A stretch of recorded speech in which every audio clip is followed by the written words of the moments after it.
It was a perfect, sun-drenched Friday afternoon, the kind of day that makes you forget your phone even exists. The world felt distant here at my grandfather's old cabin on Lake Monona in Vermont. The only sounds were the gentle lapping of water against the weathered dock and the lonely cry of a loon across the still surface. I was on the deck, a cold glass of sweet tea in hand, when the spell was broken by the grating buzz of my cell phone. It was an email, a dreaded one, from the Lakeside Cove Homeowners Association. The sender's name, Cynthia Sterling, was enough to make me tense up. Cynthia was the HOA's self-appointed president, a woman who ruled our tranquil community with the iron fist of a drill sergeant and the social grace of a bulldozer. The subject line was a bold, officious red, urgent compliance notice, unapproved water usage. My eyes scanned the boilerplate text. It claimed my cabin's outdoor water spigot was in gross violation of a brand new, unannounced bylaw concerning aesthetic landscaping. It demanded I pay an astronomical fine within 48 hours or face the temporary suspension of your cabin's water supply. I let out a dry, humorless laugh. This wasn't a fine. This was a shakedown. She wanted me to pay for the simple privilege of being here, of not fitting her perfect little suburban lake cabin paradise mold. I was about to hit the delete button and go back to my perfect Friday when a sputtering sound came from the garden hose I had left trickling. I looked over to see the strong, steady stream slow to a pathetic, stuttering gush, then fall to nothing.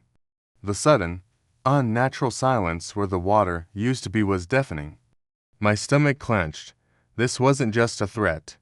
This was a statement. My fury was a hot, steady thrum. I tossed my tea glass on the table and stomped into the cabin to change into my work boots. This wasn't about a fine anymore. This was personal. I wasn't just going to pay. I was going to find out exactly how she had the power to do this. My grandfather, the original owner of this land, was an old Yankee craftsman, a man who believed in self-reliance and never trusting the big systems. He used to tell me about his private plumbing, a complex and supposedly self-sufficient water system he'd installed himself decades ago. Long before the HOA ever existed, I had always dismissed it as an old man's tall tale, a relic of a bygone era. Now, with a rising sense of dread and an unshakable gut feeling, I decided to find out if there was any truth to his stories.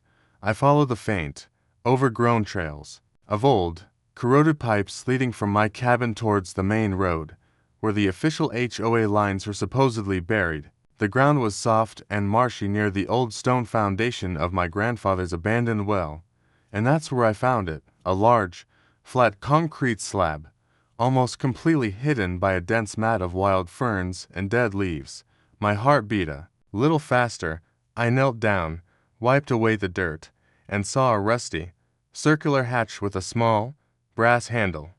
This felt different. With a grunt, I managed to pry it open, the old metal shrieking in protest. Inside was a small, dark, and dusty chamber that smelled of damp earth and old, forgotten secrets. A single, thick steel pipe, a massive piece of infrastructure, ran through the center of the space. It was a monumental piece of hardware with a giant, red wheel valve on its side. It was clearly a main water line, but something about its size and location made me pause. I grabbed my phone, switched on the flashlight, and began to inspect it more closely. A series of smaller, newer-looking plastic pipes branched off from it, each one labeled with a small, faded tag. I squinted at the first tag, brushing away a layer of dust. Maple Street, Lot 2. I followed the pipe to a second tag, Oakwood Court, Lot 5, and then another, Pine Ridge Lane, Lot 9. My breath caught in my throat. This wasn't just the water line for my cabin. This was the main artery for the entire Lakeside Cove community. My grandfather, the master craftsman, hadn't just secured his own water supply. He had, during the initial construction of the neighborhood, somehow tied his old well's supply into the new community's grid, ensuring that his property was the literal source of their water. And this valve, this single, rusted, glorious valve, controlled the flow for every single home in the entire HOA. The realization hit me like a physical blow. Cynthia Sterling, in her desperate bid for power, had no idea she was playing a game of chess with a man who had already tipped over her king. She had tried to cut my water off, but the terrifying and beautiful truth was that I controlled hers. A slow, dangerous smile spread across my face. I gently closed the hatch, a triumphant click echoing in the small chamber, and carefully placed the ferns back over it. This wasn't about paying a fine. This was about teaching a lesson that would echo through every pipe and faucet in Lakeside Cove. The morning after my discovery, the air at Lakeside Cove felt different. The loons still called, and the lake still shimmered, but to me, it felt like a silent battlefield. Cynthia Sterling, it seemed, wasn't content with just cutting my water. She was a predator scenting blood in the water. An hour after sunrise, a sleek black SUV pulled up to my driveway. Two stern-looking men in cheap suits and oversized sunglasses got out. They handed me a thick, official-looking document. It was a cease and desist letter, claiming my property was a health and safety risk due to unauthorized plumbing modifications. The letter was signed by a law firm I knew was the HOA's go-to legal muscle. The message was clear. Cynthia was playing for keeps. Her next move wasn't a threat. It was a promise to bury me in legal fees. When I walked back inside, my phone buzzed with a group text from the neighborhood association chat I had muted months ago. It was a venomous stream of messages from Cynthia, accusing me of being a rogue homeowner who was disrespecting the community's bylaws and putting everyone's property values at risk. The messages were laced with subtle lies and exaggerated claims, but the neighbors were eating it up. She was an expert at twisting the narrative, turning a simple dispute into a moral crusade. For the next few days, I stayed low, spending my time in the hidden chamber, a headlamp illuminating the dusty, spiderweb-filled space. My fury had been replaced by a methodical determination. I needed to understand the enemy's entire network before I made a move. My grandfather's craftsmanship was more sophisticated than I'd ever imagined. I traced the smaller pipes branching off the main line, a complex web of modern PVC running alongside his old iron pipes. Each one had a faded tag with a lot number and street name: Maple Street, Oakwood Court, Pine Ridge Lane. But a few tags were different. One read HOA Clubhouse, another said Sterling Residence. My heart skipped a beat. She had her own separate line, a custom hookup for her own home, and the main community building, all under my feet. It was a perfect little power play, a secret system for the Queen of the Cove. I followed the network, creating a mental map of every valve, every pressure regulator, and every hidden bypass. The more I learned, the more I saw that my grandfather had created a master system. He had built in redundancies and safety shutoffs, even a series of pressure gauges that showed the water consumption of different sections of the neighborhood. This wasn't just a simple on-off switch, it was the entire operational control center for Lakeside Cove's water infrastructure. The tension grew with each passing hour. My mail was now a daily dose of nasty grams from Cynthia. One day, I found a small, official-looking sign had been placed at the end of my driveway. This property is under HOA review for code violations. It was a public shaming, a way to signal to everyone that I was the problem. Then came her final, and most aggressive, attack. On Thursday afternoon, another letter arrived, this one with a final, non-negotiable demand. Final notice: failure to comply with all previous correspondence and pay all outstanding fines by 5 p.m. Friday will result in the immediate and permanent suspension of your water services and further legal action. She had given me a deadline, the end of the week. She wanted to win this by the weekend, to have me pay up or be forced to abandon my cabin. She was so sure of her power, so confident in her ability to cut my water off, that she had become arrogant. She had no idea that I hadn't been fighting her. I had just been studying the chessboard, learning the moves, and finding her king. I looked at the letter. then down at my boots. It was time to stop studying and start playing. I had all the information I needed. The only thing left to do was to make a move she would never see coming. I closed the blinds, grabbed my headlamp, and went back down into the cool darkness of the chamber. The game was about to begin. My time in the secret chamber had been a crash course in hydraulics and a lesson in patience. The deadline Cynthia had given me felt less like a ticking clock and more like a starting gun. My first move wouldn't be to cut the water off entirely. That would be too obvious. Instead, I'd play a more subtle, psychological game. The goal wasn't to win in a single stroke, but to dismantle her credibility piece by piece, like a child pulling the wings off a fly. My research had shown me the layout of Cynthia's personal water line, a separate, more robust system that she had installed to ensure her own perfect lawn and endless supply of hot water. Regardless of what happened, to the rest of us, it was a perfect symbol of her hypocrisy. I would start there. My first act of sabotage was simple and precise. I waited for her garden party, a meticulously planned event she had advertised in the HOA newsletter. Guests were arriving, and I could hear the faint murmur of conversation from my cabin. I put on my headlamp, went down into the cool, dark chamber, and located the valve for Cynthia's outdoor sprinklers. With a quiet grunt, I turned it just a quarter turn, a minuscule adjustment that would be completely undetectable to the naked eye. The change in pressure would be minor, but enough. Later that evening, I watched from my porch as Cynthia's perfect, emerald green lawn, the subject of so many of her haughty lectures, began to turn brown in odd patches. The quarter turn had caused just enough pressure fluctuation to create dead zones in her sprinkler system.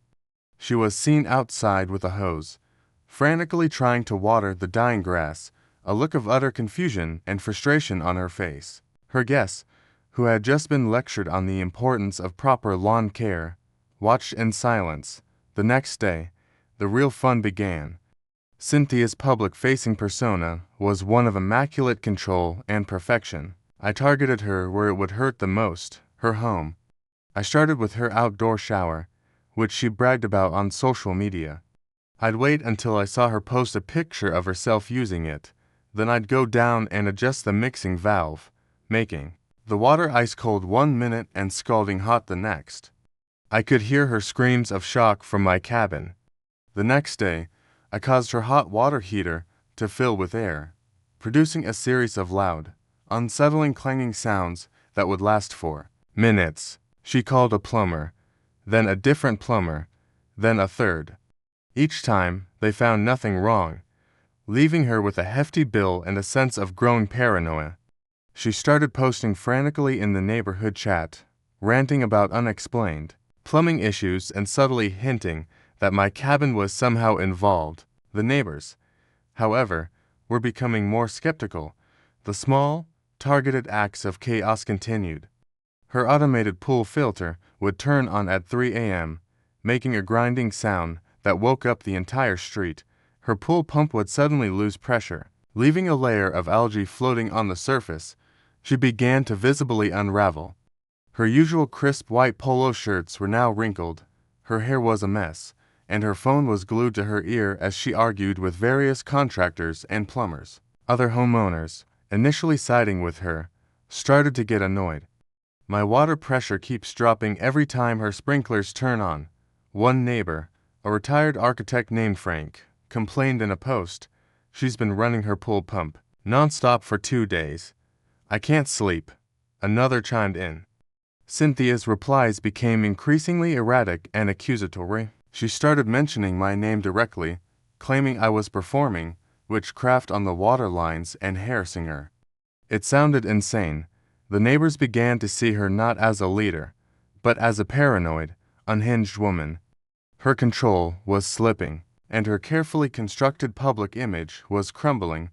The final straw came a day before her ultimatum was set to expire. I had located the pipe that controlled her brand new, ridiculously expensive outdoor fountain, which she had installed without HOA approval, a fact she had somehow conveniently overlooked. It was the centerpiece of her yard, a multi-tiered stone masterpiece that she would show off with an air of smug superiority.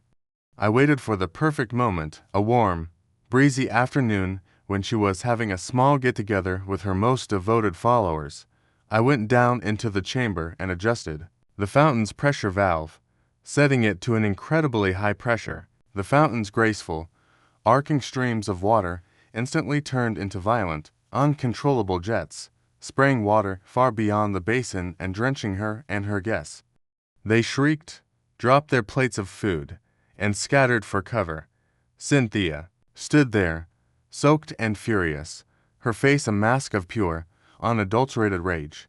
Her devoted followers, who had just been soaked by a rogue fountain, were now looking at her not with sympathy, but with suspicion. They were starting to wonder why these bizarre incidents only ever happened to her. As they left, a few of them glanced towards my cabin. I stood on my porch, a half smile on my face, sipping a cool drink. The final ultimatum from Cynthia no longer felt like a threat. It felt like a desperate plea for a fight she had already lost. I had successfully turned the tide, and now, it was time for the final act. I had her right where I wanted her. The final HOA meeting was a spectacle of self-righteous indignation, held in the community clubhouse that reeked of stale coffee and unearned authority. Cynthia Sterling stood at the front, her posture rigid, testament to her unwavering belief in her own righteousness. She was dressed in a pristine white pantsuit, her blonde hair pulled back in a severe bun, and a stack of folders lay on the table before her, a visual representation of the case she had meticulously built against me. She had called this meeting to force a vote on my expulsion from the community and to set an example for all future malcontents. As I walked in, heads turned. Some were curious, others hostile, but most were simply there for the drama. I took a seat in the back, a simple black backpack on my lap, and let her begin her tirade. Cynthia's voice, sharp and high, sliced through the room.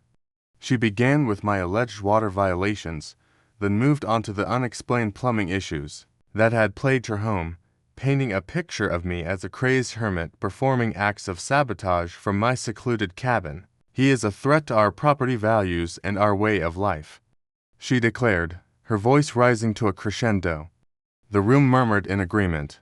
This was the moment, the climax of her performance, but as she reached for her final piece of evidence, a printed out email from a frustrated plumber, I slowly unzipped my backpack and took out a small, unassuming laptop. Point of order, I said, my voice calm and low, a stark contrast to her theatrical rant. Miss Sterling has presented a lot of accusations, but what she hasn't presented is the truth. Cynthia's eyes, wide with surprise and rage, darted towards me. This is highly inappropriate.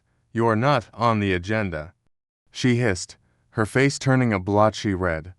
No, but the community's water supply is, I replied, my smile not reaching my eyes. I walked to the front, placed my laptop on the table, and plugged a small cable into a projector I'd brought. A diagram of the entire Lakeside Cove water system, which I had meticulously mapped out, appeared on the screen behind her. The main artery, a thick, bold line, ran from a spot labeled narrator's property. A collective gasp rippled through the room. What is this nonsense? Cynthia stammered, frantically gesturing for me to shut it down.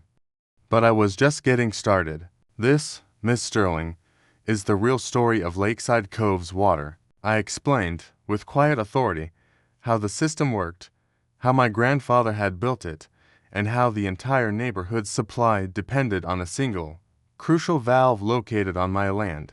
I projected a series of photos I had taken inside the chamber's main pipe, the control valves, the labeled branches.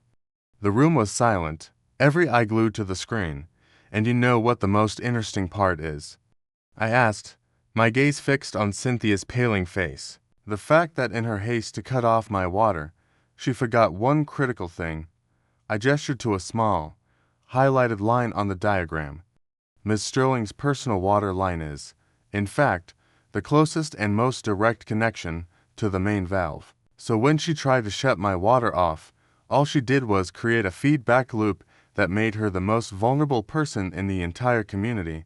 Cynthia's mouth opened and closed, a silent fish out of water. A few of the neighbors in the front row, who had been vocal in their support of her, began to shift uncomfortably. And this is why she has been having so many unexplained plumbing issues, I said, a slow, predatory smile spreading across my face. I reached for a small, wireless device in my pocket, a simple Bluetooth controller I'd rigged to the pressure valves in the chamber. You see, for the last week, I've been playing a little game. The game of why is Cynthia's water doing that? And now, for the grand finale, I clicked a button on the device. From outside, a faint but distinct sound could be heard, the loud, obnoxious gurgling of a sprinkler system turning on. Everyone looked at Cynthia, whose eyes were now wide with horror. "Your sprinklers, Miss Sterling," I said, a cruel finality in my voice. Running at max pressure, another click, a soft, wet sound started coming from the clubhouse's kitchen. "And your kitchen faucet on and running." The room was in an uproar. People were pointing, whispering, and laughing. Cynthia's facade of control had completely crumbled. "I can turn it all off, Miss Sterling," I continued, my voice now a whisper. Only she could hear. "But I have to ask you one final question. Who is in control now?" She was speechless, her face a mask of pure, humiliated rage. She had come to the meeting to prove her power, only to have it revealed that she was completely powerless. As the commotion grew, a few members of the board, now visibly mortified, got up and walked over to me. They were no longer angry. They were terrified. They knew, as did everyone in that room, that the war was over and that I had won. The chaotic energy of the HOA clubhouse meeting evaporated instantly, replaced by a tense, nervous silence. The board members, their faces now pale with a mix of fear and embarrassment, approached me not with threats, but with a quiet desperation. Cynthia Sterling, a pillar of indignation just moments ago, stood frozen, her face a mask of disbelief and utter humiliation as water from the kitchen sink overflowed onto the floor. "Please," one of the board members, a man named Mr. Henderson, said, his voice hushed and pleading. "Just turn it all back on. We'll forget this ever happened." I shook my head, my expression firm. "That's not how this works. You came here to strip me of my rights. Now we're going to discuss new ones. Yours." We moved to a side room, leaving Cynthia alone to stew in her defeat, surrounded by the dripping evidence of her failure.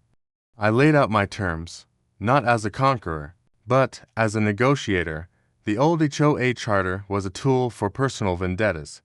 It was riddled with loopholes that allowed people like Cynthia to harass their neighbors. One demanded a new charter, one that required 2/3 majority votes for any new bylaws, capped fines at a reasonable amount, and established a transparent, impartial mediation committee. The new document would be ironclad, protecting all homeowners from the kind of tyrannical overreach I had endured. They looked at each other, weighing their options, and I knew what they were thinking. They had a community of hundreds of people with no water, and the only person who could give it back was the man they had just tried to shame out of his home. After a tense hour, they agreed to my demands, signing a temporary, legally binding agreement right then and there, only then, with the promise of a new, fair lakeside cove secured. Did I pull out my phone and send a simple text message to my friend who was waiting at my cabin, open the valve. The rest of the week was a swift and deeply satisfying exercise in karma. The community, once rallied against me by Cynthia, was now in my corner. My cabin became a beacon of justice. Neighbors I had never spoken to before came by, shaking my hand and thanking me. Frank, the architect, brought me a case of beer. The HOA board, in an emergency session, not only voted to remove Cynthia from her presidency, but also dissolved her entire committee. They officially adopted the new charter and publicly apologized to me in a mass email. For Cynthia, the fall was swift and absolute. I watched from my deck as plumbers, electricians, and contractors, all of whom she had hired and then publicly accused of incompetence, refused to take her calls. Her meticulously manicured lawn, once a symbol of her authority, was now a dead, brown patch. Her once gleaming fountain was shut off, and the silence from her property was a beautiful kind of music. She was no longer the queen of Lakeside Cove. She was an outcast, a walking punchline. The final scene of her public humiliation came on a perfect summer evening.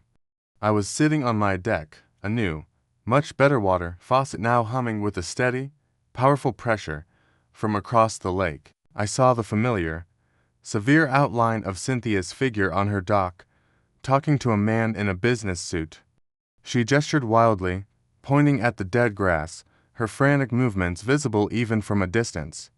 The man, a real estate agent I recognized, simply shook his head, gave a polite but firm wave, and got into his car. She was trying to sell. The humiliation was too much to bear. She had lost her power, her friends, her credibility, and now she was losing her home. As I watched her retreat back into her dark, silent house, I took a long, refreshing sip of cold water from my glass. It was the best water I had ever tasted. My lake cabin was no longer just a place of quiet refuge. It was a testament to the fact that in a world of bullies and power-hungry charlatans, a person who truly understands the system can always win. I had my peace, my home, and my perfect view of the lake. The water, a symbol of my victory, flowed on, strong and true.